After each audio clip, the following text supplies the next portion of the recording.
Good morning, Radhe Radhe. Class 6 विषय सामाजिक अध्याय 19 का टॉपिक है दिन रात के समय में अंतर।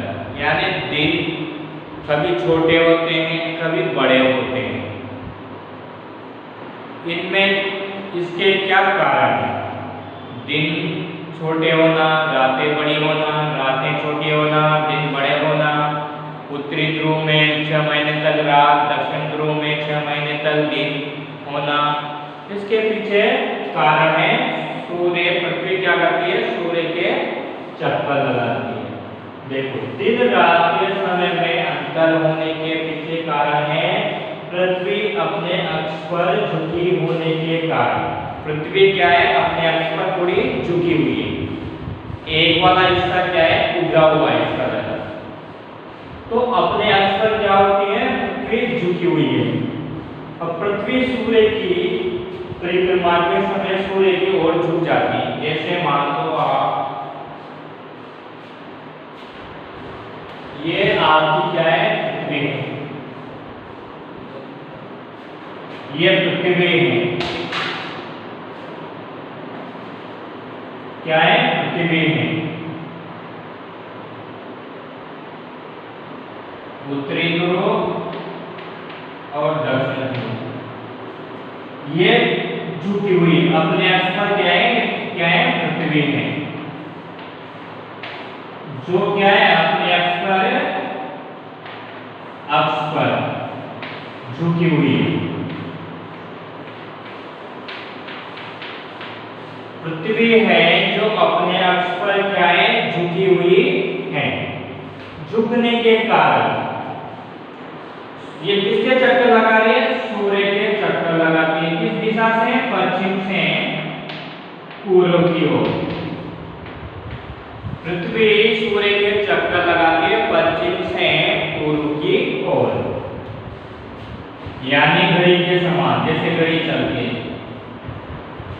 अब ये झुकी हुई है, अपने अक्ष पर झुकी हुई है, तो दिन रात छोटे बड़े होने का बताने झुक जाती है। अब सूर्य का प्रकाश है जहाँ सूर्य की तरफ झुकी हुई है, सूर्य की तरफ झुकी हुई है, यानी वहां का क्षेत्रफल क्या है? ज्यादा है। सूर्य की ओर झुकने के कारण उस क्षेत्र में क्या होगा? सूर्य के सामने वाले क्षेत्र में मान लो यहाँ झुकी हुई है ज्यादा इस साइड, तो प्रकाश कहाँ तक जाएगा? यहाँ तक। तो उस समय क्या होता है? प्रकाश अधिक जगह पर, प्रकाश का अधिक जगह पर क्या होता है? विस्तार होता है, अधिक जगह घेरता है। तो उस स्थिति में वहां क्या होगा? दिन बड़े होते हैं। दिन क्या होंगे? बड़े होंगे, और रातें क्या होगी? छोटी होती है।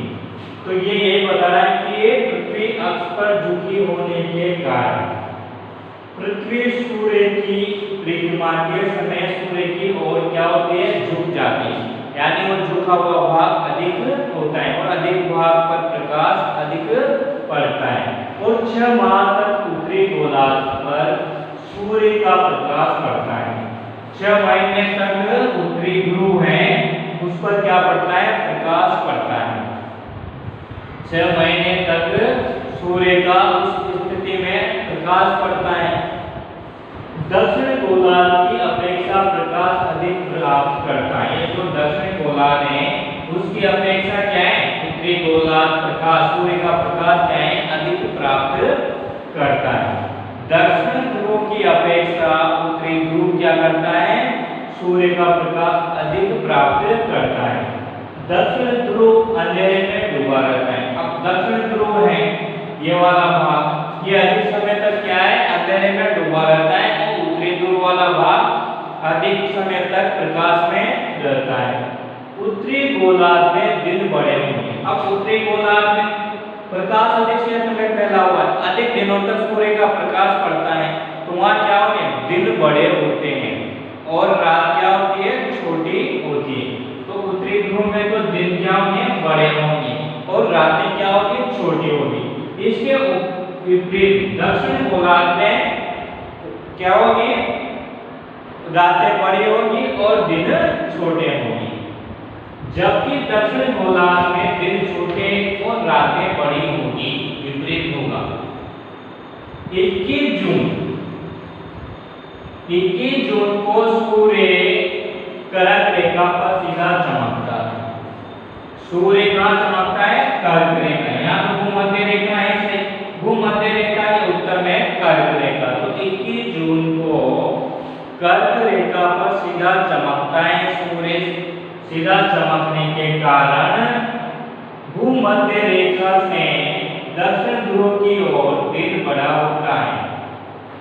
दक्षिण ध्रुव में क्या होता है? दिन बड़ा होता है। आकटिक वर्ष पर 24 घंटे प्रकाश रहता है। जो आकटिक वर्ष है ये कर्क रेखा के ऊपर क्या है? आकटिक वर्ष यानी आकटिक रेखा है, उस पर 24 घंटे क्या पड़ता है? प्रकाश पड़ता है।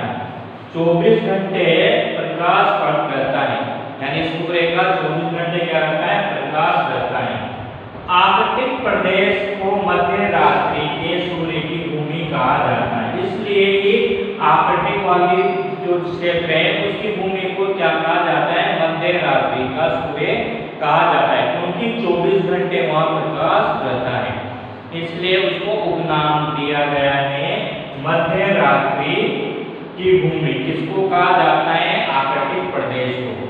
मध्य रात्रि की सूर्य की भूमि किसको कहा जाता है? आर्कटिक प्रदेश को कहा जाता है, क्योंकि वहां 24 घंटे उस समय प्रकाश रहता है। इस समय जब 21 जून को सूर्य सीधा कर्क रेखा पर चमकता है, सीधा यहाँ चमकेगा तो प्रकाश आगे तक बढ़ेगा और इस क्षेत्र में क्या होगा? मकर रेखा पर सूर्य का प्रकाश साइड कम होगा, नीचे की ओर कम होगा, ऊपर की ओर अधिक बढ़ेगा। तो ये यहाँ तक बढ़ जाता है और यहाँ 24 घंटे प्रकाश रहता है। जबकि अंटार्कटिक कहाँ है? नीचे, मकर रेखा के नीचे है। पर 6 माह तक अंधकार रहता है, यानी 6 माह तक वहाँ रातें होती है। 6 माह तक रातें होती है। अंटार्कटिका पर 6 माह तक रातें होती है और आर्कटिक पर 6 माह तक दिन होते हैं। उत्तरी ध्रुव और दक्षिण ध्रुव में तो क्या होगा? 6 महीने तक रातें, उत्तरी ध्रुव पर 6 महीने तक दिन होते हैं। ऐसी स्थिति 22 दिसंबर को होती है। ऐसी स्थिति कहाँ बनती है? 22 दिसंबर को बनती है। ये तो 21 जून को तो उत्तरी ध्रुव की स्थिति बनी, तो 22 दिसंबर के बाद दक्षिण ध्रुव की स्थिति बनती है। इसके विपरीत हो जाता है। 22 दिसंबर में सूर्य सीधा कहाँ चमकता है? 21 जून को तो कर्क रेखा पर चमकता था और 22 दिसंबर को कहाँ चमकता है? मकर रेखा पर चमकता है। अब मकर रेखा पर चमकता है तो ये प्रकाश की स्थिति घटकर इधर आ गए, तो कहाँ बढ़ने लगे? दक्षिण में। अब दक्षिण में तो आप अंटार्कटिक, इधर प्रकाश अधिक, यहाँ 24 घंटे तक क्या होगा? अंटार्कटिक में प्रकाश रहेगा और आर्कटिक यानी ऊपर वाले हिस्से में 24 घंटे अंधकार रहेगा। यहाँ क्या होगी? उत्तर की ओर तो क्या होगा? दिन छोटे हो गए और रातें क्या हो गए? बड़ी हो गई। अब मकर रेखा और अंटार्कटिका के मध्य वाले क्षेत्र में दिन क्या हो गए? बड़े हो गए और रातें छोटी हो गई। अंटार्कटिका पे 24 घंटे अप्रकाश रहेगा, इसलिए यहाँ दिन बड़े और रातें छोटी होती हैं। 21 मार्च तक 23 सितंबर को सूर्य भूमध्य रेखा के ऊपर रहता है। ये दो तिथियां ऐसी हैं, 21 मार्च और 23 सितंबर, जो भूमध्य रेखा क्या है? एकदम सिर पर रहती है, ऊपर रहती है। पूरे विश्व में दिन रात बराबर होते हैं। दिन रात क्या होते हैं? बराबर होते हैं। 21 मार्च और 23 सितंबर को दिन रात बराबर होते हैं। ऋतु परिवर्तन, ऋतु में परिवर्तन क्यों होता है? ये तो दिन रात में पढ़ लिया। दिन रात के समय में अंतर होने का कारण क्या है? पृथ्वी का अपने अक्ष पर झुकना। दिन रात में अंतर होने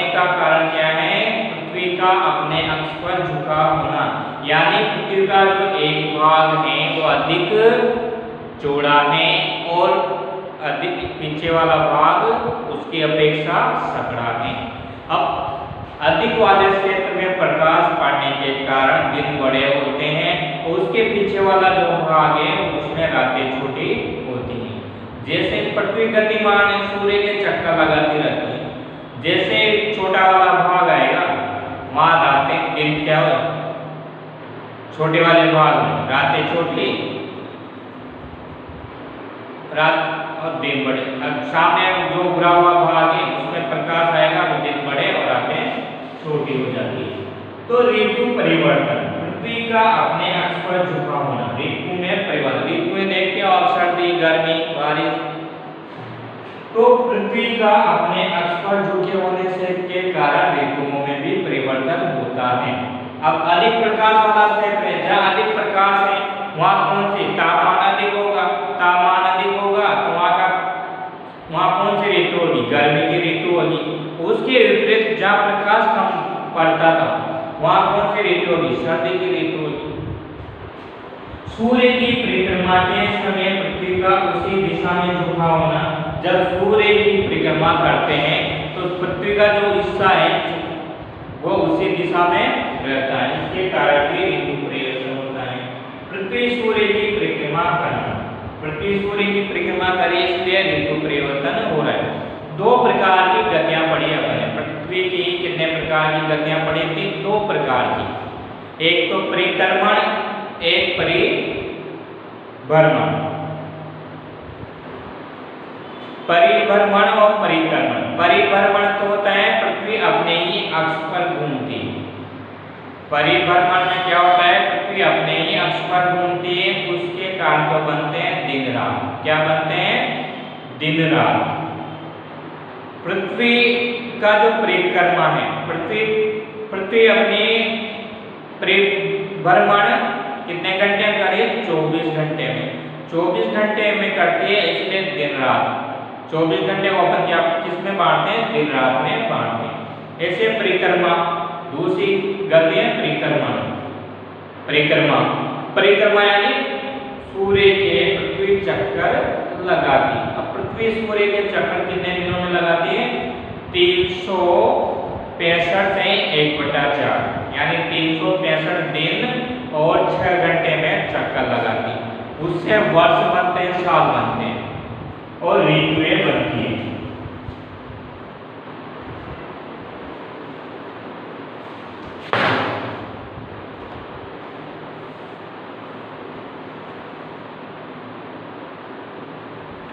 इसके बाद अगला बचा हुआ जो टॉपिक है वो अगली क्लास में इसका हम अध्ययन करेंगे।